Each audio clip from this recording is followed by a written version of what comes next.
Dr.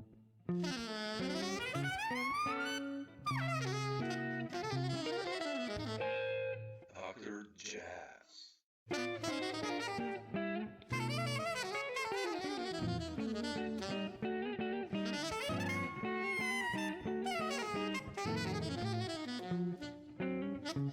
I want to start this talk with, Dr. you've been super busy, I think, and you sent me scenes, variable clouds, and the violin memory You with have, the string great, quartet, okay, which great. I really love that stuff. And what's the story behind those records? I mean, they're quite different, both of them, and Yeah, I can tell you. So the label is run by two friends of mine who are drummers in Seattle, John Bishop and Matt Jorgensen. And John is the drummer in Scenes. We go back to the 1980s.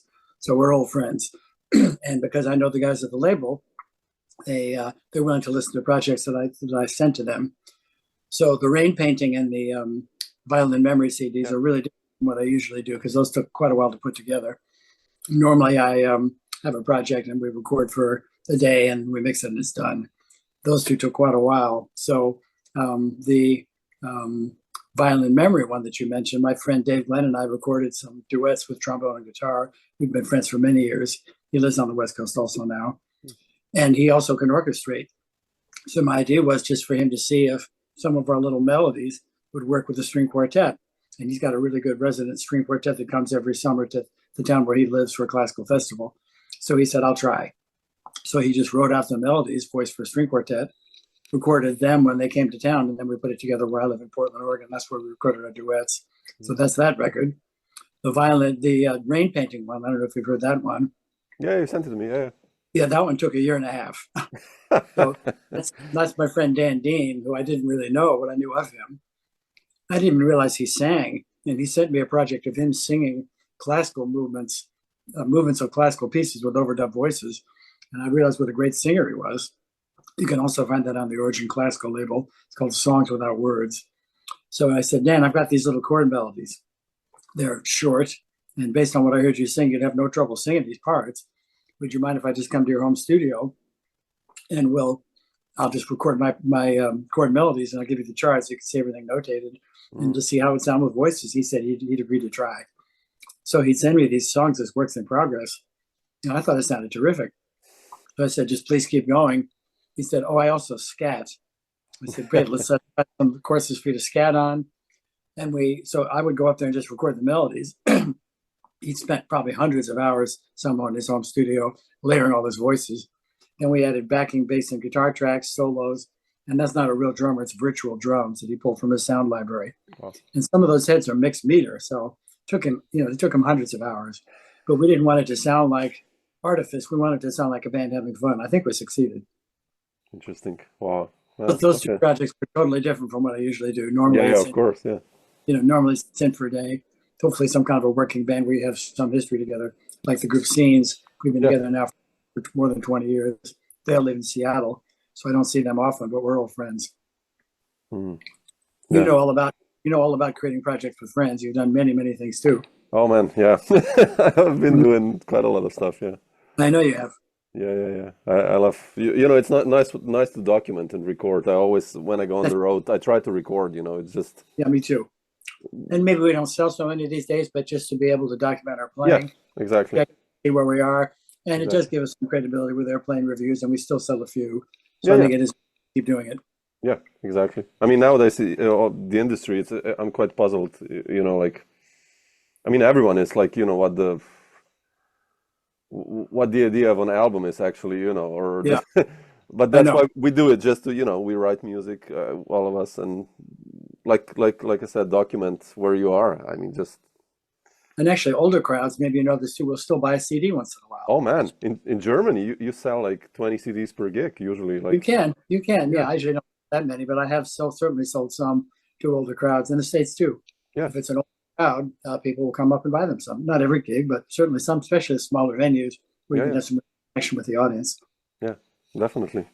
Uh, I wanted to ask you one thing, that when I listen to your playing, it's Mhm. I mean, obviously the melody lines are incredible, but it's just these tiny bits of intervallic comping that you do in between and the chords, and Mhm. And already I listened today to you know to like you mentioned the early stuff, but to Golden Delicious, My and first one. yeah, and it's there already. The sound of you, like Yeah. how did you develop all that? Well, some of that is listening to piano players. Mm, A little later on, I don't know if you know the name Jimmy Weibel. Do you know that name, yeah, Samo? yeah, yeah. So I met Jimmy through my friend Sid Jacobs, who studied with Jimmy. And Jimmy played the guitar like an orchestra. Oh yeah. He had these beautiful inner voice movements and counter lines and deconstructing chords into dyads and triads. So that really influenced my comping style when I met Jimmy. That was probably maybe early 2000s. Okay. And he was a sweet, humble gentleman who loved what everybody else was doing too, very supportive. And he had a little bit of high profile sideman work with Benny Goodman and Red Norvo, but mostly had a pretty good career just teaching and playing. He read perfectly, so he could do some studio work. He was based in LA probably for 40, 50 years and played all through his 80s. Mm, I met him in his late 70s. He still had another 10 years of playing great when I met him. That's my goal too. But he was just a wonderful, inspirational guy to be around, and watching him do these etudes.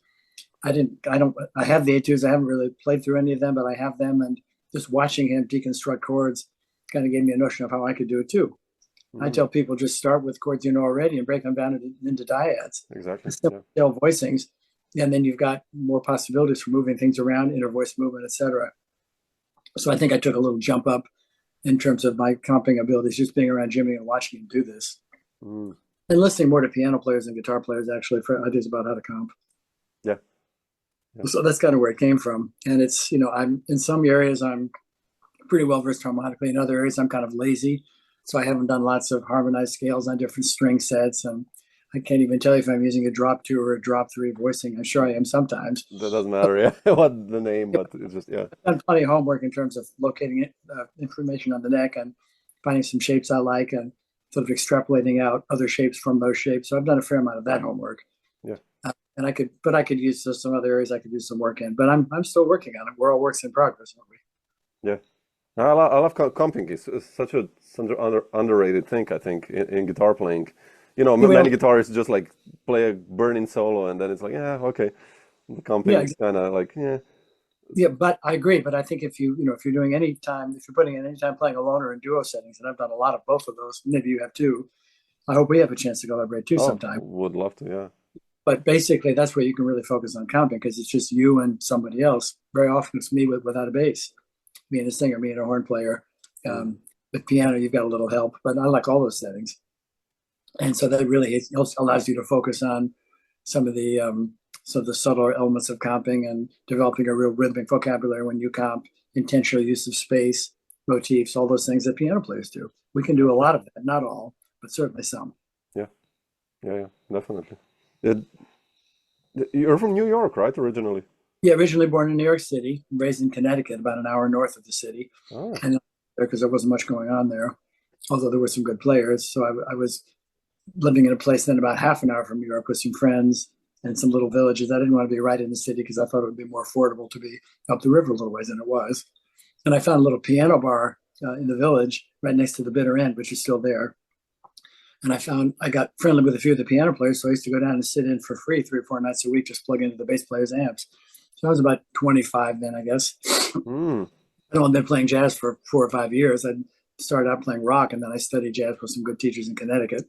So how did you get involved in jazz, actually? I Well, I mean, just started listening to it, oh, okay. and then I had the good fortune to have two teachers who were great. John Mahegan, who wrote some of the very earliest Oh, sure. jazz theory. He'd come up in New York, but he was living in Connecticut when I met him. He was probably then I'm guessing in his late 50s, early 60s. He had a little weekend gig at a restaurant, and I used to go sit in with him for free there. He would just Mm, start to not even tell me what he was playing, and I could figure out eventually key centers and mostly standards, not really hard tunes. And then I would go to him for occasional lessons, and he was very well versed in theory. And my guitar teacher was a man named Link Chamberlain, who did a couple of records for Muse, but primarily also had a career teaching. He didn't really tour or play a lot in terms of touring, but a great guy. And I don't say anything like him. He was more like John McLaughlin, kind of very dense and busy, okay. but a great teacher. And I still use a lot of the concepts that he gave me in terms of thinking of the modes as keys to generate some ideas using melodic minor chords as a dominant chord in 4 keys, etc. So I always credit him at workshops, and he was a great teacher. And he was the one that really kind of encouraged me to listen, but not necessarily copy and just try to find my own way. So he planted that seed in me, Mm, when I was early 20s. So fast forward about 4 years from there, I left Connecticut. I'm in this little village north of New York City at this little piano bar sitting in. And one night David Friesen walks in Ah, okay, okay. and just for dinner, and we played a tune together.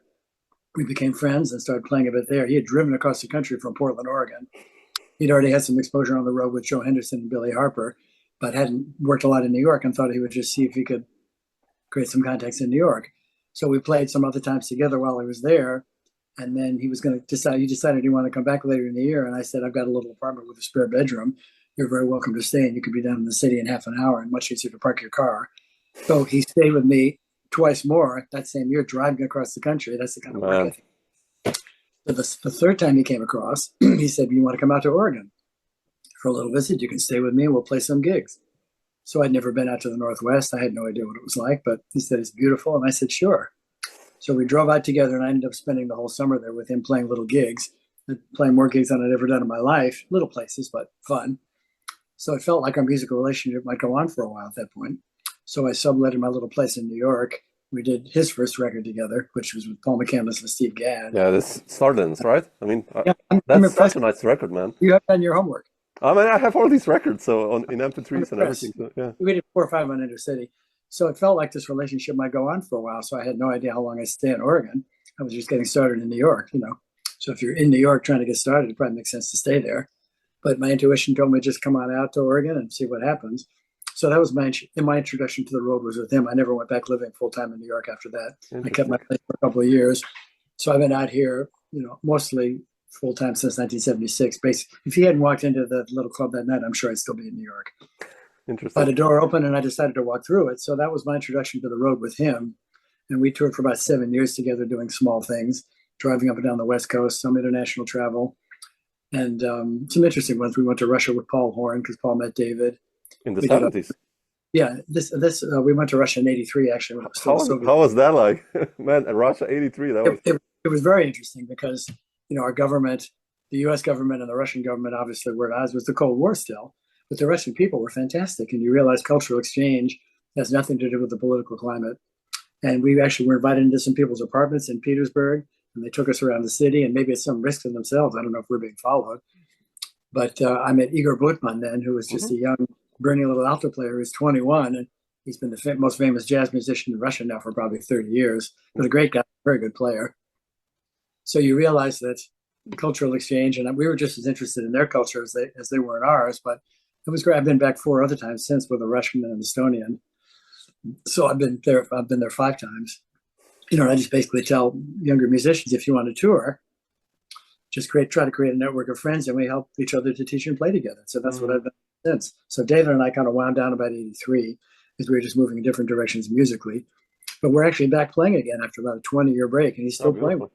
Beautiful. So I've been on my own since about 83, just trying to build these little networks. So that's why you and I are talking, thanks to Igor Brezget. Exactly, yeah.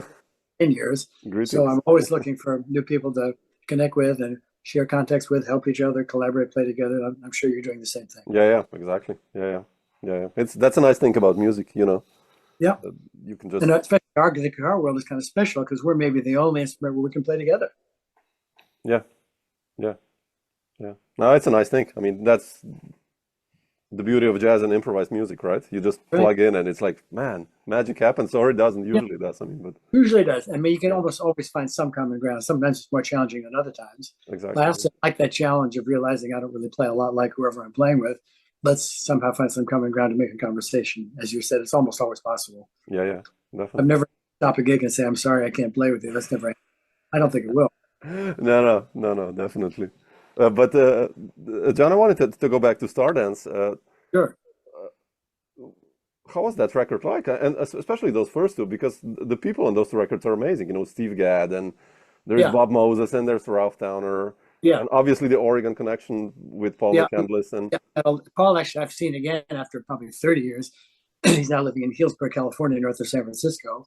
So they're all now in the late 70s, early 80s. Yeah. And I'm not sure if Oregon will tour again, although they had tours recently 3 or 4 years ago, but they all live in different places now. And I'm not sure if the group will play again, but they had an incredible run. Yeah. All nice guys. So thanks to David Friesen, I met them, and I never did a gig with Paul until a year and a half ago. We just did those 2 recordings. Yeah, we did those recordings I bumped into him twice on the road, once in Italy, once in New York. He's a sweet guy, Yeah, and amazing. still playing well. He's had some health issues, so he's maybe not quite where he was at his peak, but he can absolutely still make beautiful music. So he lives in this little town now, and a friend of mine met him. So we've done a few little kind of like house concerts at a little kind of a dispensary, like a new age store in this little town of Ukiah, California, where Robin Yeah, Ford yeah, is. And people showed up. I'm very often playing to 20, 30, 40 people, but if it's a little room and it's packed and they're all listening, I'm thrilled. beautiful. Yeah, It feels like a real experience. So I played with Paul recently. Those records, David just had a bit of a budget. He hired everybody. Steve Gadd never played anything like David Friesen's music, yeah, yeah. but he can read anything. He was already very well established in a total pro when we met him in the late 70s. And no ego, he'd already been playing with all sorts of heavy folks. He didn't know us, but he was available, and he came in and kind of softly in the rehearsal, then just nailed the recording. Yeah, yeah. And Bob Moses, Ralph Towner, these guys are all total pros. And David's music is a bit challenging in the sense that it's not the usual harmony, Exactly. and it gets some odd meters. But everyone he's hired for those recordings were all total pros, and they all nailed it. So it was easy and fun. And I was still pretty young when we were doing those records in my late 20s. And but everybody was no attitude when I did my record.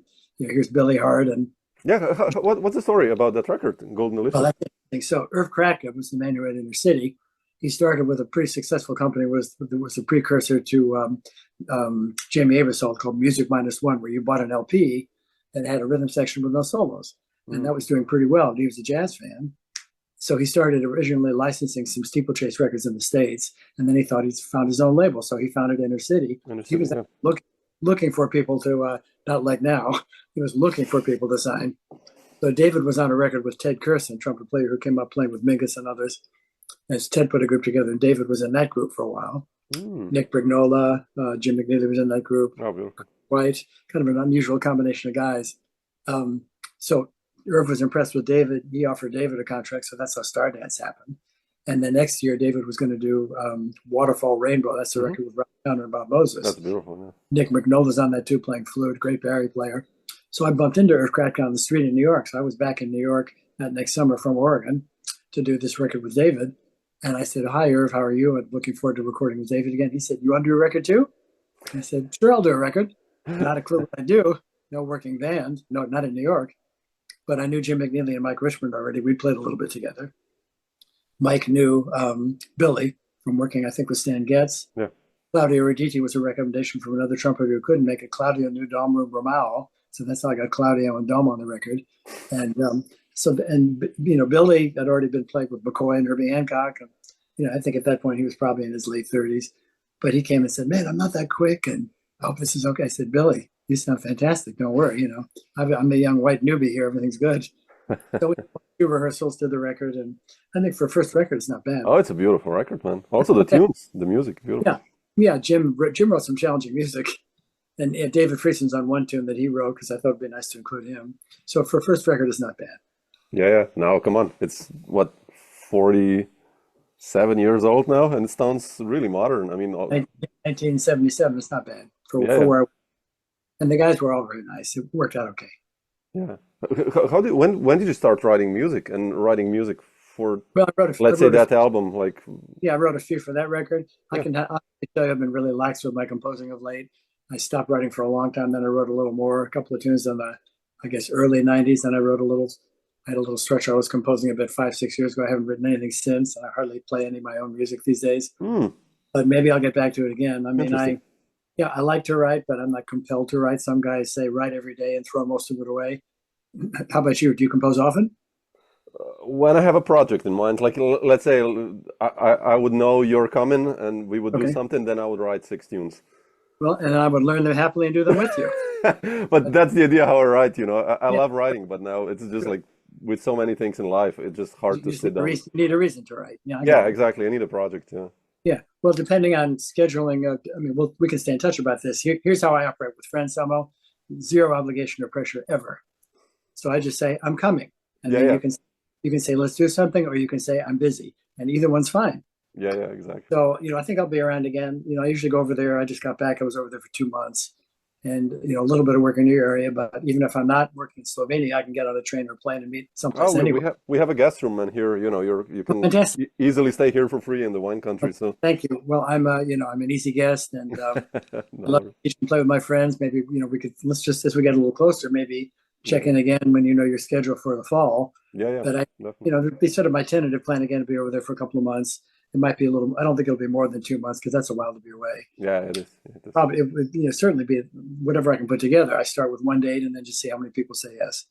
So we could just check in, wintertime, and if you were whenever you know what your schedule is. Yeah, yeah, we definitely have to plan it. I mean, that'd Yeah, be I nice. would like to. Yeah, So that'd be beautiful. and anything coming up for you interesting in the near term? What have you got coming up? Oh, Always things, right? well, I have a big record coming out in March, Right. like a big band with guys from New York. I mean, Oh, wow. like an avant-garde-ish more big band with Wow. amazing players. Yeah. So that's a big one. And yeah, I Did you mean, do it in New York? sorry? Did you do it in New York? No, we actually did it long distance, Really? incredible.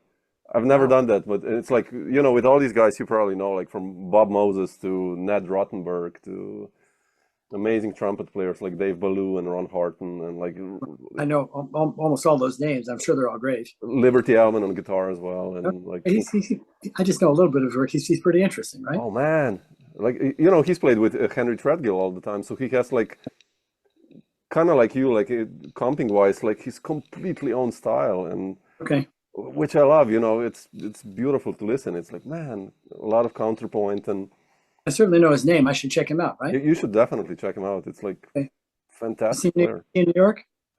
I think he's on the West Coast now. Is he? I Yeah, know his name.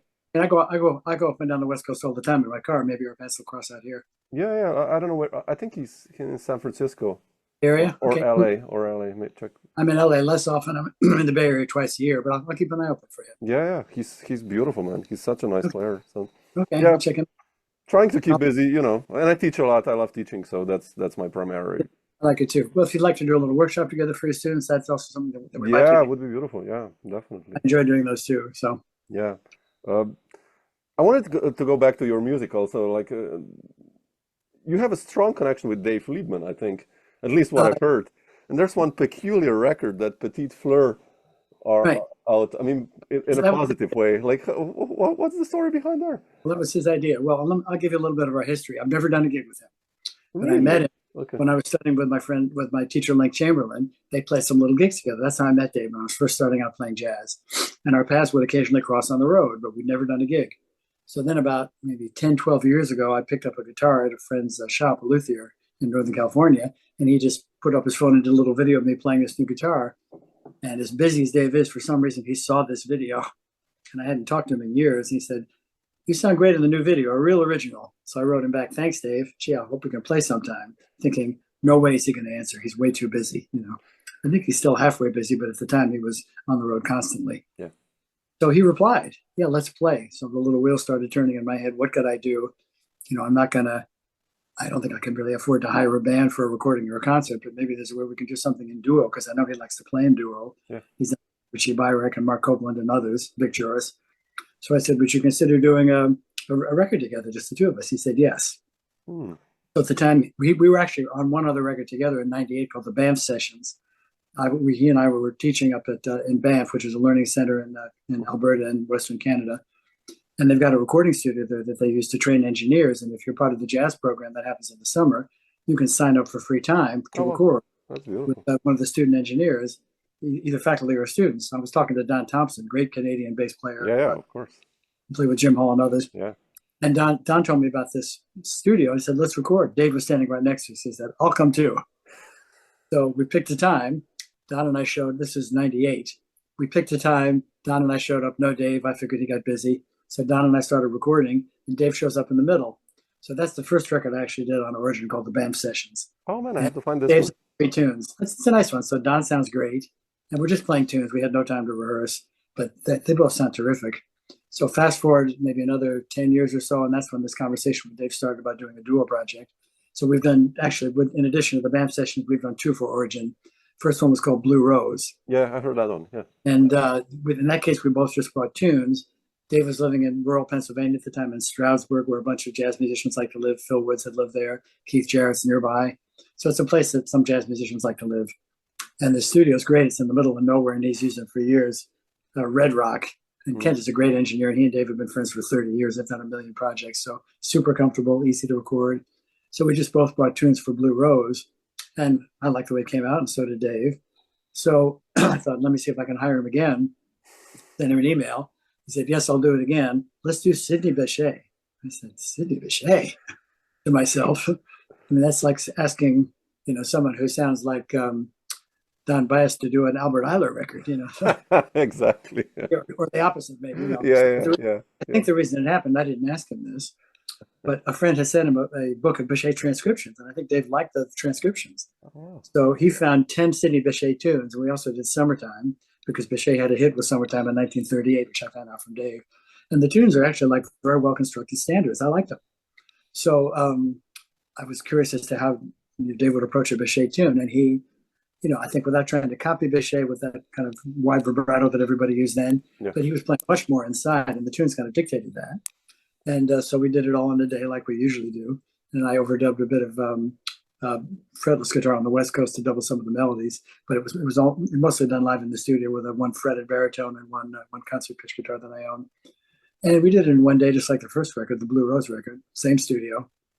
And actually, on 3 of those tunes, Samo, Dave is playing portions of the actual Bechet solos on those tunes, but he integrates that so seamlessly into his own part of the solo that you can't really tell that Bechet ends and Liebman begins.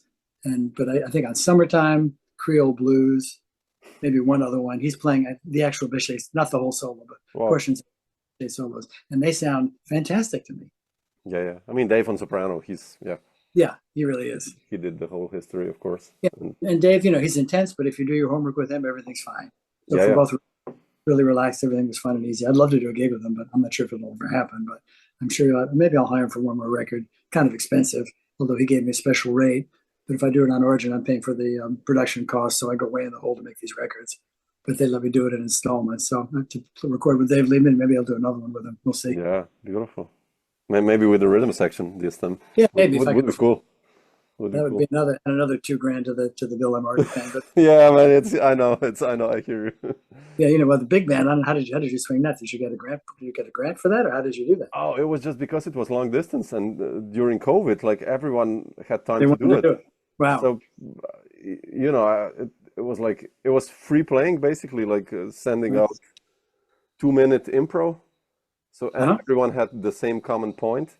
Okay. And then kind of, it was a lot of, it's like you said, with the singer investing 100 hours, that was me kind of, then I sent to each other like the same material, like 2 minutes of something. And so it was all from a common thread, so it's really like it's a sweet. So you essentially assembled this at home from all these different disparate parts.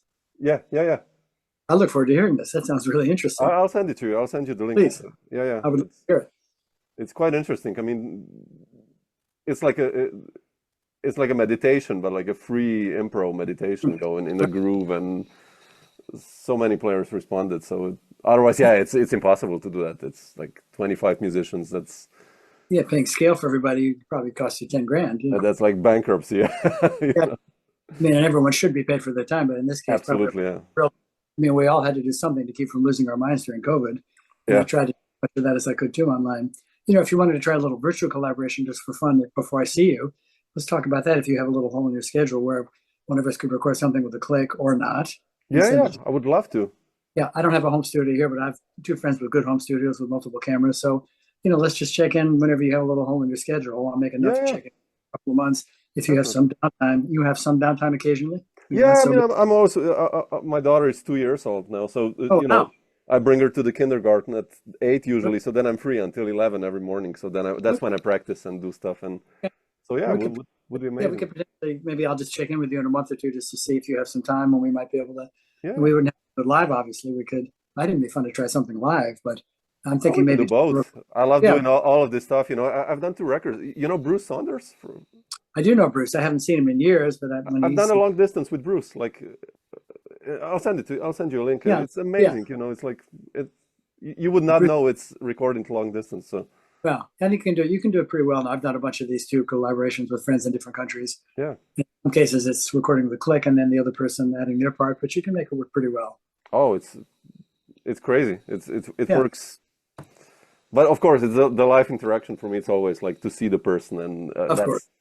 that's why we play this music. But still, Yeah, it's a nice way to be creative, stay creative, that's even. right. Well, let's try to do that for sure in the fall if schedule permitting. But in the meantime, why don't we just stay in Yeah, touch with I would love something to. I'm virtual? basically free now. I mean, now Yeah, December and January, I'm almost that's completely free. And yeah. I just got back and I've got just short trips. I don't do any longer trips until early February. So I'll just make a note maybe to check in with you later this month or early next month, and we talk about trying to do something together. I'd love oh, I it. would love to, man. You Yeah, know, I play a lot of acoustic also in 12 string, and okay. you Yeah, I know, have I have a couple. I have a fretted and a fretless baritone and a nylon and a steel string. So we both have multiple instruments. Might be fun yeah, to see what we come up with. Might yeah, be yeah. fun. We could play tunes or just freely improvise. You know, it's nice to do Or both. both. Or Or both. both, actually. Yeah, I love Yeah. this. Yeah, You want to beautiful. send me a bit of your music? I can take a look at some PDFs too. Yeah, yeah, I will. I can actually do that. Yeah, would be Absolutely.